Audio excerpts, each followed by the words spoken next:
ஆனா இன்னொரு விஷயத்த நான் அவனுக்கு ஷேர் பண்றேன். நம்ம கிளாஸ்லயே படிச்ச, நம்ம ஸ்கூல்ல படிச்ச ஒரு ஃப்ரெண்ட், அவன் விஜயோட தீவிர ரசிகன்.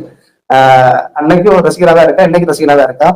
லுக், அன்னைக்கு விஜய் ஒரு ஃபிளாப் படத்துல நடிச்சாங்கன்னா அந்த படம் பெஸ்ட் படம் சொல்றதுக்கு அளவுக்கு தான் விஜயோடைய ரசிகனா இருக்கா. இன்னைக்கும் விஜயோட ரசிகனா இருக்கான். சரி, அது பிரச்சனை முடியாது. யா பிலிம் சைடு அது பிரச்சனை இல்லை. சோ அந்த பையனுக்கு பாத்தீங்கன்னா விஜய்க்கு தான் கண்டிப்பா ஓட்டு போடுவான், அதுல மாற்றிக்கிறது கிடையாது. விஜய் விட்டு கொடுக்க மாட்டாங்க. பட் அந்த பையனுக்கு எதுக்காக நான் விஜயை செலக்ட் பண்றேன் என்ற ஒரு விஷயம் தெரியுமா? நம்ம அவன்கிட்ட போய் ஒரு ஒரு விஷயத்த சொல்லிக் கொடுக்க முடியுமா?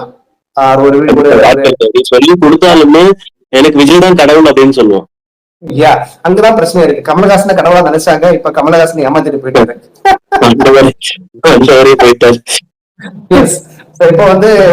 இப்போ அந்த ஃபேன்ஸுக்கு செகண்ட் ஆண்டவரா விஜய் தெரிகிறாரு. விஜய் ஏமாத்திட்டு போவாரா இல்லையாங்கிறது எனக்கு தெரியல. ஆக்சுவலி ஒரு தான் பார்க்கணும். S S S